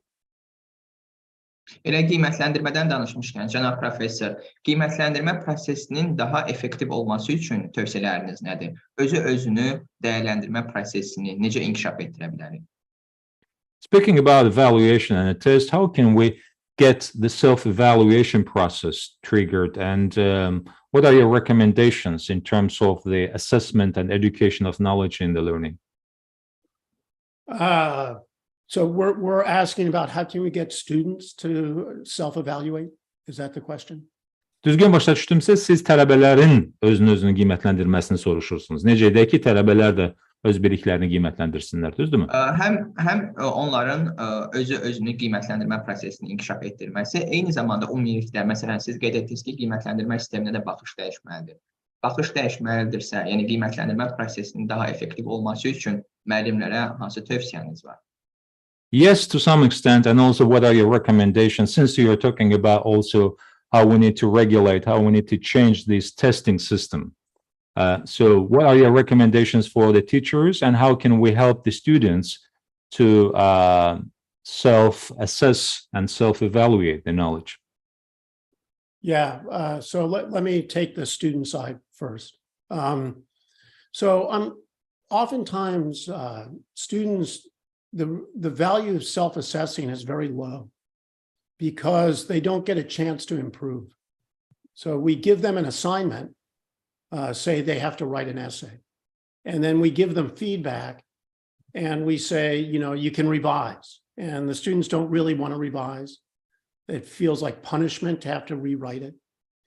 And so there's sort of no motivation to self-assess because they don't want to have to spend the time to then make it better. Well, this is not a built-in human trait. So for example, sometimes I work with a graphic designer and he makes the artwork, for example, in the book that you so generously told people about. There's a lot of artwork, and he brings me his art, and then he looks for my feedback, and then he goes and he does it again, and then he brings the art back to me for my feedback. And this is built in. He understands he's going to have to do this 3 to 4 times. So there's a reason to get assessment, and doing the revision once you've learned isn't viewed as a punishment. It's viewed as this is just the nature of the process. And so I think helping students be in that situation where they begin to realize that, no, in most things you do in life, you work on it several times to get it right. And then there's a reason to self-assess. The realization that, no, the goal is to continually get better, not just get it right the first time. Dəfə bilirsinizmi, özünə qiymətləndirməyə gəldikdə tələbələrdən söhbət gedir, elə onlardan başlayım. Tələbələr çox zaman özünə qiymətləndirməklə bağlı, birincisi biz onlara heç də həmişə bu imkanı vermirik ki, özünü qiymətləndirsinlər və təkmilləşsinlər. Yəni, verilən tapşırığı daha yaxşı icra etsinlər. Misal üçün, onlara biz esse tapşırığı veririk, esseni yazırlar, biz onlara rəyimizi bildiririk və yenidən esseni yazmağı onlardan xahiş edirik. Onlar da bunu həqiqətən də bir özləri üçün bir vəba kimi görür, vəba xəstəlik kimi görürlər, bir işgəncə kimi görürlər ki, təzədən esse yazmalı. Yəni, biz onlara çatdırmalıyıq ki, tapşırığın yenidən verilməsi heç də işgəncə deyil və bu onların xeyrinədir və faydasınadır. Mən sizə bir şey deyim, misal üçün, mən çox zaman qrafik dizaynerlərlə işləyirəm, tərtibatçılarla işləyirəm. Yəni, əsərlərimin, kitablarımın, yeri gəlmişkən siz də çox nəcibcəsinə o əsərimi də qeyd etdiniz, Öyrənmə əlifbasının əsərini. Yəni, o kitabın özünün tərtibatında mən qrafik dizaynerlə işləyirdim. O qrafik dizayner bir neçə dəfə get-gəl elədi. Yəni, gəlirdi, mənə göstərirdi dizaynı, tərtibatı, mən onu nəyisə bəyənmirdim, təzdən xahiş edirdim, təzdən gedirdi. Yəni, bir 3-4 dəfə getdi, gəldi. Amma bununla belə o başa düşürdü ki, bu heç də mənim kaprizim deyil, bu mənim istəyimdir və bu istəyin əsası var. Nə üçün mən belə istəyirəm? Və bu biz fikri, bu yanaşmanı həmçinin tələbələr də aşılamalıyıq ki, verilən tapşırığı təzədən onlara verilməsi qoyulan hansısa məsələnin təkrarən icra edilməsi yalnız onların faydasınadır. Yəni bunu tələbələrə çatdırmaq lazımdır və özünü qiymətləndirmə imkanı qazandırmaq lazımdır. So the other half for teachers and the teachers' use of assessments and evaluations, there's a lot of different kinds of evaluations that you can make. So and when you do it, I think a key question is, who is the feedback? What the results of this test, who is that for? Is it for the school to decide whether you should promote this student to the next grade? Is it for the teacher to decide how to change what they're teaching? Is it for the student to say, oh, these are places I need to improve? These are very different kinds of tests. So the summative assessment, the one that tests the student and decides, do they get to move forward? Do they get an A? Do they get into college? Those are very high stakes tests. And you really don't want to commingle those tests with tests that are designed to help the student figure out where they could improve. Because if I give a student a test and they know this grade that they get on this test determines something important in their life, they don't care about the feedback you're going to give them. They just care about how they do on the test. If the test is framed as this is a chance to check your understanding, see where we're at and see what we need to work on and improve, then the student approaches it very differently. So you really want to keep these different kinds of tests separate. Otherwise, what's going to happen is the student's going to treat every test as high stakes. And if they do badly, they're going to feel terrible. And if they do well, they think, oh, I've done enough, so I can stop learning now. Cəfər bəy, indi mən tələbələri qeyd etdim, müəllimlər üçün qiymətləndirmə məsələsini incələmək istərdim. Burada başlıca açar sual, bilirsinizmi, məhz qiymətləndirmənin növləridir, qiymətləndirmənin formalarıdır. Çünki siz öncədən, bəri başdan düşünməlisiniz ki, qiymətləndirmə zamanı hansı məqsəd güdürsünüz? Bu qiymətləndirmə kimin üçündür ümumiyyətlə? Məktəb üçündür bəlkə. Ki, məktəb də qərar versin ki, filan tələbəni filan sinifdən başqa sinifə keçirmək olarmı, olmazmı? Bəlkə bu qiymətləndirmə müəllim üçündür. Müəllim başa düşsün ki, kurikulumda və yaxud da ki, tədris proqramında və yaxud tədris prosesində hansı metod, hansı yanaşma özünü doğruldu və yaxud doğrultmur. Bəlkə bu qiymətləndirmə tələbə üçündür. Tələbə başa düşsün ki, harada axsıyır, harada geri qalır, nəyi təkmilləşdirməlidir, nəyi gücləndirməlidir. Bu kimi testlər, bu kimi qiymətləndirmələr summativ, bilirsiniz də, qiymətləndirmələrdir ki, onun içində bir çox məsələlər öz cavabını tapır. Bununla yanaşı həmçində fərdi testlər vardır ki, bu da tələbəyə onun boşluqlarını müəyyən etməyə kömək edir və bu fərdi ilə summativ testləri, qiymətləndirmələri qarışdırmamaq lazımdır. Çünki tələbə elə ola bilər ki, onu maraqlandıran summativ testlər deyil, imtahanlar deyil, daha çox onu fərdi proqram üzərində harada geri qaldığını bilmək, öyrənməkdir. Yəni, bax, burada müəllimlər üçün tövsiyəm odur ki, müxtəlif qiymətləndirmədən istifadə etmək və bu zamanda onları qarışdırmamaq. Cənab professor, qızıl fikirləriniz, zəngin təcrübənizi paylaşmağınız nəinki bugünkü xanımlarımıza bir hədiyyədir, həm də təhsil ictimaiyyəti üçün bir hədiyyədir. Bunun üçün mən sizə fürsətdən istifadə edib bir daha təşəkkür etmək istədim. Dear Professor, I would like to use this opportunity to extend my gratitude and send our kudos to you because your golden ideas, your marvelous statements, these are the gifts and presents to our ladies on this very special occasion for the ladies, and it's also a gift for the educators, for everyone in the education system. Sizi dinlədikcə insanın öyrənmə həvəsi daha da ateşlənir. I tell you what, Professor, as we listen to you, we get this burning desire growing for education, for improvement. Thank you so much. So, Vic, if I may, this is very kind. I really appreciate it. Why did you ask me such hard questions? You're so nice, but you asked me such hard questions. I really appreciate it. Cəfər bəy, dedikləriniz çox gözəldir. Çox lətafətli fikirlər səsləndirirsiniz. Təşəkkür edirəm. Amma bütün bunların fonunda nə üçün mənə bu qədər çətin suallar verirsiniz? Belə bir məxsusi gündə. Düşünmək həmişə faydalıdır və siz də qeyd etdiyiniz kimi sualla qalmaq önəmli bir məsələdir məncə. Professor, I think the harder the question is, then the better is the way that you're paving towards progress, and thinking is always good, you know, good things that comes after the hard tryings. Yeah. Yekun bir neçə sualı vermək istəyirəm zamanı nəzərə alaraq və cənab professor, öyrənənləri yarışa yox, yaşamağa hazırlaşdırmaq üçün hansı redaktörlərə ehtiyac var? Öyrənmək prosesindən zövq almaq, öyrənmək iştahını artırmaq üçün hansı məqamlara diqqət etmək olduqca vacibdir? Necə xülasə edərdiniz? So, dear professor, thank you for your valuable time. And since we are short in time, we would like to get the best use of your time. And so very final questions. And one of them is, what points are important to pay attention in order to enjoy the learning process and increase the appetite for learning? How do we make the learning not the fight, not the bout, but the process that we can enjoy? How do we make it entertaining, fun, and also beneficial?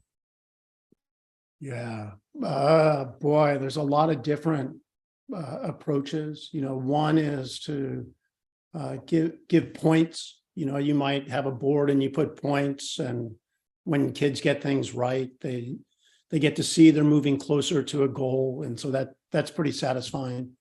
I think the goal, but it may be very hard to achieve, is not for students necessarily to be happy or to have fun. I mean, those are good things. It's for them to be satisfied, intellectually satisfied, so that they feel the click when your knowledge, your comprehension just gets together and you go, I've got it. I figured it out. We want students to have that experience, and then they'll want to do it more and more and more. So how can you make sure that students have a satisfying learning experience, that they feel themselves getting more knowledgeable, that things are making sense, they're putting it together, they're able to use their ideas in everyday situations, so they kind of get to show off what they know and they're satisfied with it. I think that's the goal. How do you get the students to be satisfied with their learning? This is different than doing all sorts of things motivating from the outside. You know, I give you points if you get it right. I'll buy you candy if you get it right. You can go out and play now if you've done your homework. All these rewards, they're fine. But what you really want is for the student to be satisfied with their learning. And so that's the challenge, is how can you get that? Cəfər bəy, bunun müxtəlif üsulları var. Yəni, əgər biz praktiki tədris haqqında danışırıqsa, siz düzgün cavabları xallarla qiymətləndirə bilərsiniz, ballarla qeyd edə bilərsiniz. Lövhənin üzərində də yazmaq olar ki, şagirdlər də görsünlər ki, onların davamiyyəti və nailiyyətləri necə artır, ballarla necə artır. Amma daha ümumi qeyd etsəm, bilirsiniz, burada hətta mən belə deyərdim, başlıca məqsəd tədris zamanı uşaqları əyləndirmək deyil. Demirəm ki, yəni əyləndirici element olmamalıdır. Bəli, öyrənmə həmçində əykləndirici olmalıdır, amma mütləq deyil. Burada başlıca məqsəd, başlıca amal heç də əyləncə deyil. Burada başlıca məqsəd odur ki, əqli zehni düşüncə baxımından uşaqlarda bir yetkinlik hissi yaranmalıdır. Yəni, şagirdlər, tələbələr, uşaqlar, onlar hiss etməlidirlər ki, zehni olaraq bilikləri artır və bu bilikdən istifadə edərək onlar məsələni başa düşürlər.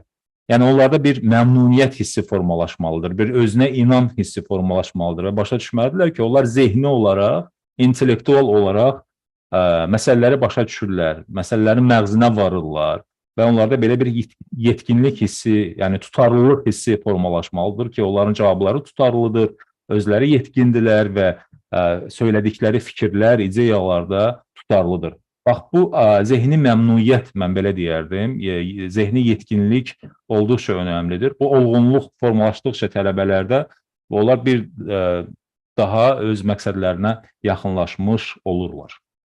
So to give a specific goal, if you can get students to say, I wonder what would happen if, that expression, I wonder what would happen if they start generating that on their own, you've got them. They'll be engaged and intellectually engaged. And when they find the answer, they'll be satisfied. So I wonder what would happen if. Cəfər bəy, misal üçün mən sizə bir misal deyim, bir nümunə.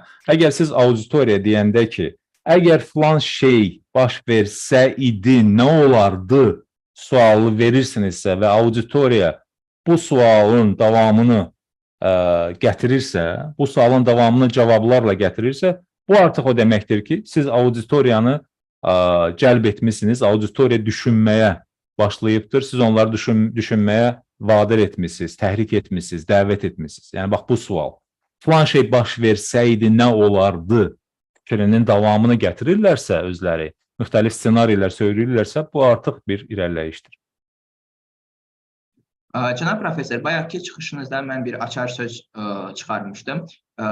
Bu açar söz sizcə bu suala cavabından nə qədər əlaqəlidir? Məsələn, sualı belə deyək, öyrənənləri yarışa yox, yaşamağa hazırlaşdırmaq üçün biz nə etməliyik? Yəni, siz bayaq əslində gedərək, bayaq maraqlı bir misal vurğuladınız ki, xeyirxahlıq məsələsinin üzərindən gedirsiniz. Yəqin ki, burada yarışdan yaşamağa keçid paylaşmaq mədəniyyətinin formalaşdırılmasıdır, elə deyilmi? Dear Professor, well, with reference to the previous statement and the previous question, I believe that sounds as the answer to this question, like talking about, how actually we get the students to enjoy the learning process. So how we get them to leave the process instead of to fight and to combat, instead of, getting this feeling of struggle. I believe this is key. And particularly, in a view of what you mentioned about charity, how to get students be generous, how to instill this feeling of empathy and how to appreciate the charity. I believe this is key if we want to get them to enjoy and to live the process instead of fighting and, and struggling. I think that's right. And, something that will get kids to fight is if they feel like they're not doing well. If not doing well is public, they'll really fight. Nobody wants to be in a situation where they're sort of struggling and failures. And so you don't succeed at everything, and kids shouldn't expect to succeed at everything. But when they tune out, they lose interest. It's often not because the content isn't interesting. It's because they don't want to fail. Cəfər bəy, mən razılaşardım bu fikirlə. Yəni ki, həqiqətən də uşaqların, öyrənənlərin, tələbələrin bu prosesdən, yəni öyrənmə prosesindən zövq olması çox vacibdir. Mən hətta sizə deyim ki, tək məktəb civarlarında, tək təhsil müəssisəsi hüdudlarında deyil, bu məsələ həmçinin də ictimai məsələdir. Yəni, heç kim istəməz ki, cəmiyyətdə belə bir mövqedə olsun. Yəni, geridə qalmış, başa düşməyən, qavramayan mövqeyində olsun. Heç kim istəməz ki, cəmiyyətdən təcrid olunmuş mövqedə olsun. Çünki bu təcrid olunma istər-istəməz müəyyən bir ikrah hissi yaradır, müəyyən bir düşmənçilik yaradır cəmiyyətdə, narazılıq yaradır. Uğursuzluq, yəni heç kimin xoşuna gələn bir tərəf deyil. Və bəzən də biz təhsildə də bunu görürük ki, müəyyən bir tələbənin göstəriciləri yaxşı alınmır və o təhsildən yayınmaq istəyir. Yəni, o həvəs göstərmir. Ona görə yox ki, başa düşmür. Ona görə ki, qorxur ki, uğursuz olacaq və yaxud da ki, elə düşünür ki, o bacarmayacaq və uğursuz olacaq və çalışır ki, o fəndən qaçsın, kənar olsun. Ona görə yox ki, yəni o fəndən nifrət edir və yaxud da ki, onu başa düşmür. Amma uğursuzluq qorxusuna görə. So I've always liked athletes who do track. They do distance running, pole vault, high jump. And when you talk to them, they're not so interested in whether they won or not in the track meet. Although, I mean, they like winning for sure. But they're always saying, did I do better than my best score before? Right? Their comparison is, have I done better than me? And I think that's really interesting, as opposed to saying, did I beat this other person in a race? They're saying, did I get my best time? And so they're comparing them to themselves, which means that it's not really failure anymore. It's a chance to grow. And they can see, I've done better, I've done worse. And so I find that a very interesting attitude that the track athletes have, and probably very productive for pushing them forward to do even better and better. Cəfər bəy, mən bir analogiya gətirmək istərdim, bənzətmə. Xüsusilə idmançılarda mən bunu görürəm, atletlərdə və uzun məsafə qaçışlarında iştirak edən atletlər, şövüllə hündürlüyə tullanan atletlər, uzunluğa tullanan, hündürlüyə tullanan atletlər və digərləri. Onlar bilirsinizmi, çox zaman onların rəqibi kimdir? Ən çox kiminlə mübarizə aparmağı xoşlayırlar? Özləri ilə. Onlar həmişə deyirlər ki, görəsən mən özümün ən yaxşı nəticəmi, ən yaxşı rekordumu, nəticəmi təzələyə biləcəmmi? Bu rekordu qıra biləcəmmi? Sualını özlərinə verirlər. Yəni, digər atletlərlə, digər idmançılarla qaçış cığırında və yaxud da ki, hündürlüyə, uzunluğa tullanma cığırında yarışdan daha çox öz rekordlarını çalışırlar ki, yeniləsinlər. Yəni, onların mübarizəsi özləri ilədir, onların yarışı özləri ilədir. Cənab professor, çox önəmli bir məqamı vurğuladınız. Həqiqətən də əvvəlki sən olma, yeni sən yarat prosesini dəstəkləmək olduqca vacib bir məqamdır və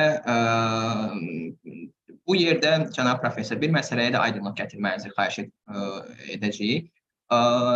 Siz girişdə vurğuladınız ki, necə öyrəndiyini bilmək olduqca vacibdir və reallıqda isə siniflərdə 20-dən çox şagird təhsil alır. Bəzən 30, 35, hətta 40 nəfərlik sinifə də rast gəlmək olur. Belə olan halda fərdiləşdirilmiş təhsil nə qədər realdır? Müəllimlər hər bir şagirdinin öyrənmə xüsusiyyətini necə birləşdirə bilərlər? Professor, it is very important point that you made. New me and old me, and this competition between new and old me is very key, and particularly in the learning environment. So, and what we see particularly, having that said, in the current standings, in the current environment, there are many classes with more than 20, 30, and sometimes 40 students in a single classroom. So in this very diverse and this very intensive environment, how do we differentiate the teaching? How we actually individualize our approach to the students, making sure that all the students benefit? Yeah, this is very hard. I think I think the idea of differentiation is good, particularly if there's places where there's simple things that are getting in the way of the student making progress and they're not being addressed. So oftentimes a student gets stuck on a very small thing, and if you just knew it, you could get them unstuck, and so they could move forward. And this is kind of the best example of personalization. It's where you're really making sure that the normal progress doesn't get interfered with. There's other versions of personalization, like each kid should get to study the topic that's most interesting to them. So, a boy chooses to study volcanoes. Another boy chooses to study rainbows because he loves rainbows. That's another version of personalization. And so I think both are important. You want people to have a chance to pursue ideas that interest them and that are relevant to their lives. That's that side of personalization. The other side of sort of making sure you've got kids get unstuck, or don't miss some piece of knowledge so you can get after it. So these are both important. And then after you translate, I'll come back and I'll sort of give my opinion on them. Sure. Bilirsinizmi Cəfər bəy, mən indi fikrimin birinci hissəsini açıqlayım, tərcümə olunsun, sonra davam edəcəm. Burada yanaşma elə olmalıdır ki, həm ümumiyyətlə fərqləndirmə və fərdi yanaşma olduqca önəmlidir. Lakin fərdi yanaşma zamanı ümumi prosesə xələl gəlməməlidir. Yəni, auditoriya sizin tələbələrə və yaxud da ki, hansı tələbələrə fərdi yanaşmanızdan xələl görməməlidir, ziyan görməməlidir. Və bəzən elə olur ki, tələbələr sadə problem üzərində ilişib qalırlar. Yəni, bu sadə məqamları dərhal görmək və vaxtında müdaxilə etmək vacibdir. Bu bir.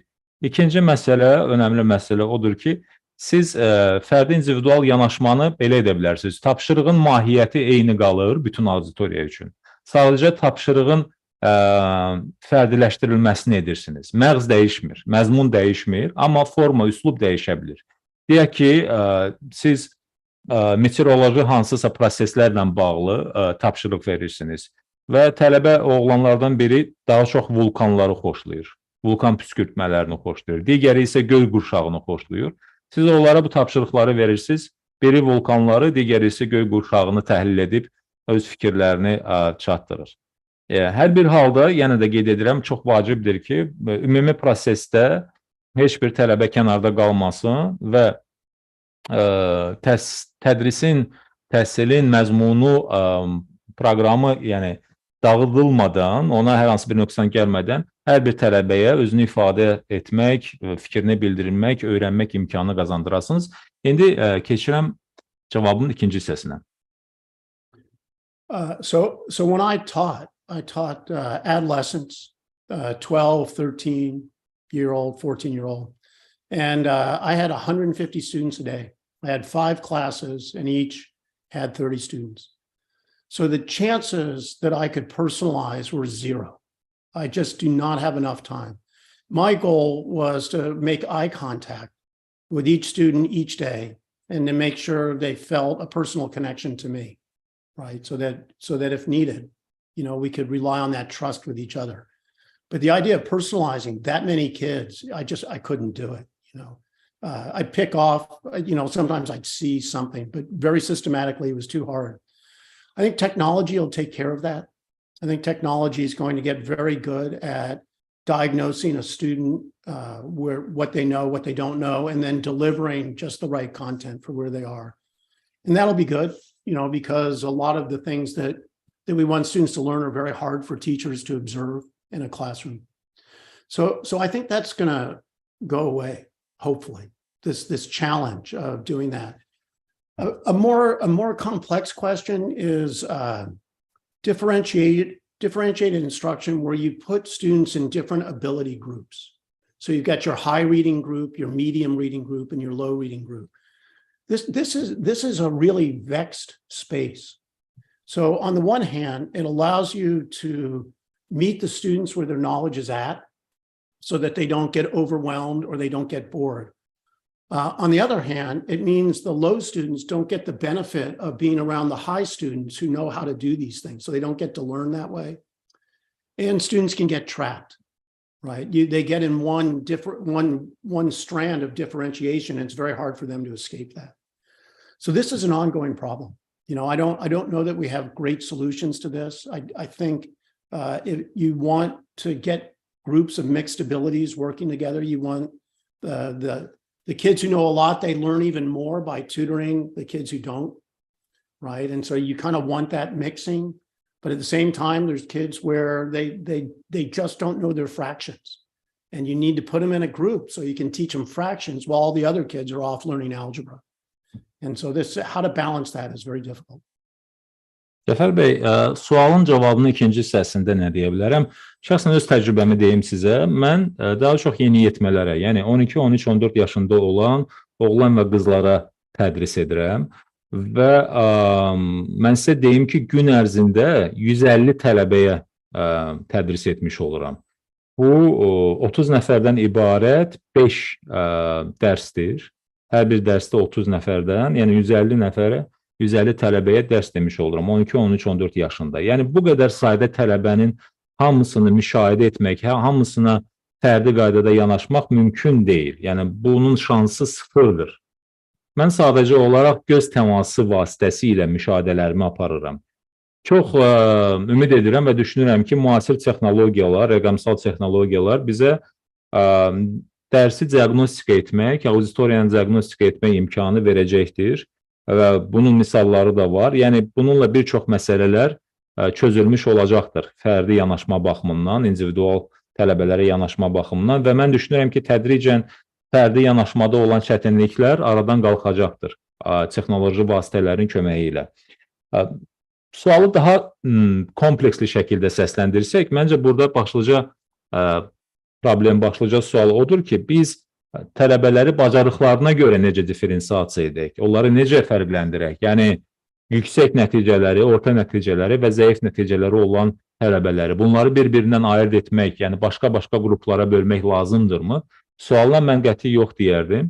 Halbuki buna dair, yəni bir mənalı cavab deyil, buna dair müxtəlif fikirlər, müxtəlif mülahizələr vardır. Amma mən düşünürəm ki, qarışıq qruplar yaratmaqla siz yaxşı göstəriciləri olan tələbələrə imkan verirsiniz ki, onlar digərləri ilə komanda şəklində işləməyi öyrənsinlər.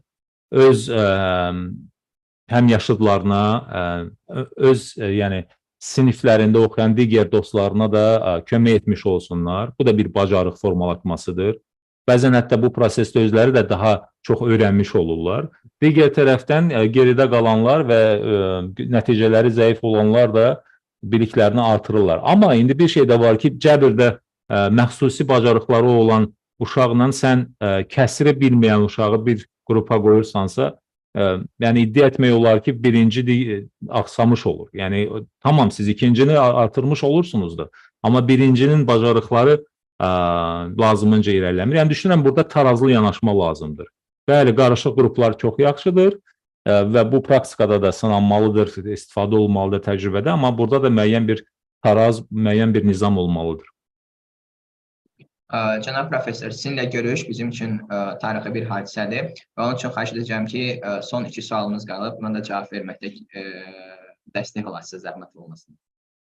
Dear professor, this is a historic momentum that we have this wonderful opportunity to host you. So that's why please bear with us. Please relate us with last 2 questions. Cənab professor, siz Öyrənməyin əlifbası kitabınızda bir sıra çağırışlar səsləndirirsiniz və bu çağırışlardan biri də odur ki, yuxu öyrənmək üçün diqqəti dəstəkləyir və yaddaşı gücləndirir. Eləcə də yürüş etmək yaradıcılığa təkan verir. Ümumiyyətlə, yekunda yenilikçi öyrənmə təcrübələri barəsində başqa nə demək istərdiniz? My question, dear Professor Schwartz, is about these innovative practices that support learning. Because in your book, in your famous book, Alphabet of Learning, you mentioned about how important to sleep well, because it helps to boost your memory, it helps you to perform well in learning, and hiking and walking too. This is also very supportive. So what are those innovative advanced practices that you will share with us for the benefit of the learners? So this is asking about things that don't look like you're busy learning, yet they still seem to have a big effect. So walking enhances creativity. Sleep is very important for consolidating your memories from the day. So the question is really about things that don't look like you're studying, but that could be very good for you. Bu sualı mən belə deyərdim, Cəfər bəy. Bu o üsullardır ki, kənardan heç də nəyisə öyrəndiyinizə bənzəmir. Çünki kənardan baxsan ki, yatırsınız. Kənardan baxanlar deyər ki, dərslə məşğul olmur, avaralanır, gəzir. Amma əslində elə deyil. Çünki bunlar sizin təhsilinizi neyinir, gücləndirir. Yəni sizin də doğru qeyd etdiyiniz kimi, kitabda qeyd olunduğu kimi, yaxşı yuxu həmin hafizəni gücləndirir, yaddaşı gücləndirir və yaxud da ki, gəzintilər, açıq havada, təmiz havada gəzintilər, bunlar sizin kreativliyinizi, yəni yaradıcılıq qabiliyyətinizi gücləndirir. Və yekun olaraq proqramımızın ənənəvi sualını sizə ünvanlamaq istəyirik və bir daha dərin təşəkkür edirik. Həqiqətən sizinlə söhbət biz çox böyük zövq verdi, vizyonumuzu inkişaf etdirdi. Bu prosesə dəstək olduğunuz üçün çox sağ olun. Və ənənəvi sualımıza gəlincə, cənab professor, sizcə təhsildə yeni çağırışları 8 güşəli ulduza bənzətsək, daha təhsilli gələcək üçün bu çağırışlar nələrdən ibarət olmalıdır və yaxud nələrdən ibarət ola bilər? Very true, dear professor. These are the learning supporting mechanisms or the tools that may not seem as a study. By the way, we are approaching the very end. That's why I will convey my best regards and I will articulate the very final question. This is a traditional question that we treat our guests. And this is about this 8-pointed star, which also appears on the flag of Azerbaijan. So if to compare the challenges in education with 8-pointed star. What will be those challenges in education, if you can list them, please?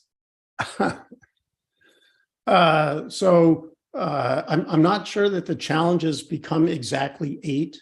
I wrote a book where there's 26 because we have an alphabet that has 26 letters. But I did prepare for this. So I am, in addition to being a professor, I am the dean of the Graduate School of Education at Stanford. And part of my task is to lay out what are the big challenges that the professors and the field of education should pursue. And it turns out that I have 8 of them. So I'm going to read them to you. Cəfər bəy, bilirsinizmi, hətta 8 yox, 26 deyərdim mən. Söhbət nədən gedir? O əlifbadakı hərflərin sayına görə. Mən belə bir kitabımda da bunu qeyd etmişəm. Təhsilin 26 çağırışı, yəni əlifbada sıralamağa görə, hərflərin sayına görə. Amma siz bilirsiniz də, mən sizin də qeyd etdiyiniz kimi Stenford Universitetində dekan olaraq çalışıram, professor olmağımla yanaşı və işimin bir hissəsi təhsil sahəsində çalışan professorların üzləşdiyi çətinliklərdir. Ən böyük, ən başlıca çətinliklər və onlar yeri gəlmişkən 8-dir. Elə mən də hazırlanarkən verilişə özüm üçün o qeydləri də aparmışdım. İndi onları sizin üçün sadalayacağım, paylaşacağım. Please do, Professor. Okay, so remember, these are sort of goals for a university. What kind of problems and challenges we should take on. Yəni bunlar bir şey xatırladım ki, universitet səviyyəsində olan məqsədlərdir. Yəni məqsədlərdən, o 8 məqsəddən irəli çıxarkən, yola çıxaraq hansı çətinliklərlə üzləşə bilərik? Əsas o 8 təməl məqsəd universitet səviyyəsində. Okay, number 1. How will technology support learning in fundamentally new ways across the lifespan? Birinci məsələ, bütün həyat boyunca, insan ömrü boyunca texnologiyanın öyrənmə prosesini necə dəstəkləmək məsələsidir. Yəni bu da bir çağırışdır. Necə edək ki, texnologiya öyrənmə prosesini bütün həyat boyunca dəstəkləsin. Tək deyək ki, universitet dövründə deyil. Number 2, how far can scientific advances take us towards highly adaptive learning? Əgər biz adaptiv öyrənmə haqqında deyiriksə, yəni uyğunlaşdırılmış öyrənmə haqqında deyiriksə, bu zaman elmi yanaşmalar bizi nə dərəcədə irəliyə apara bilər? Number 3, how will new data and methods of analysis reveal pathways to success? Əgər biz uğura aparan yol haqqında danışırıqsa, bu zaman yeni data, yəni yeni verilənlər, məlumatlar və həmçinin analitika bizə nə dərəcədə köməkçi ola bilər? Number 4, what policies and organizations will decrease educational disparity and increase school and student excellence?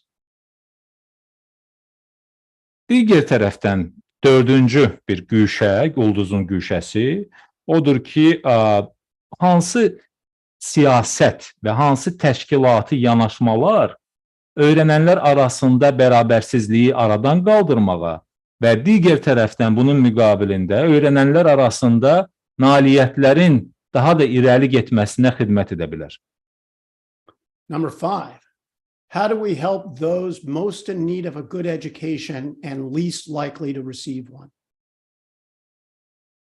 Və necə edək ki, ən çox təhsilə ehtiyacı olub, bunun müqabilində ən az təhsilə çıxışı olanlara necə kömək edək? Yəni, təhsilə ehtiyacı çox böyükdür, amma təhsilə çıxışı ən azdır. Bax, bu qrup insanlara, bu əhali qruplara necə kömək edək? Number 6, how do we equip educators to create schools that best serve all students, families, and their communities? Və həmçinin necə edək ki, təhsil sahəsində işləyənlər elə məktəblər qursunlar ki, elə bir təhsil şəraiti yaratsınlar ki, bu həm tələbələr üçün, həm valideynlər üçün, həmçinin də icmalar üçün faydalı olsun. Number 7, how do we prepare learners for a dynamic and unknown future? Necə edək ki, öyrənənlər qeyri-müəyyən və dinamik gələcəyə indidən hazır olsunlar? Necə edək ki, tələbələr indidən qeyri-müəyyən və dinamik, çox dəyişən, sürətlə dəyişən gələcəyə indidən hazır olsunlar? Yəni, ayət 8-ci. So coming to number 8, it's important for everyone to remember that as much as professors like to have answers, we generally have more questions than answers. So that's what I'm giving you. This is the 8th question. What innovation? Yes, please. Yes, please. Yes, please. Continue. What innovations join research and practice to enable continuous improvement? Və 8-cini mən sizə bir şey deyim. Bir sirrin üstünü açım. Professorlar cavab verməkdən daha çox sual verməyi xoşlayırlar. Bəzən verilən suala sualla cavab verirlər. Necə edək ki, bu sualla cavab verən professorlar həqiqətən də öz suallarına fayda versinlər. Çünki mən sizə deyim ki, çünki innovasiyalar deyiriksə, yenilikçilik deyiriksə, burada tədqiqat nəzərdə tutulur. Yəni, tədqiqatı təhrik etmək, ona təşviq etmək olduqca şərtdir.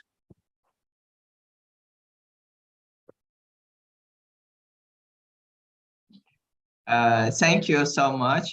Çox dəyərli vaxtınız üçün, zəngin təcrübənizi paylaşdığınız üçün çox minnətdarıq. Və icazənizlə proqramın yekununda biz ənənəmizə sadiq qalaraq mən qısa bir hekayəni səsləndirmək istəyirəm və bununla proqramımızı yekunlaşdırırıq. Çox sağ olun, bir daha dərin təşəkkür edirik. Dear Professor, thank you enormously for your very informative and insightful inputs, for your brilliant ideas, for your valuable time. And we will follow the tradition at the end of the program. We share the story, which I would like to share with you and with our audience now.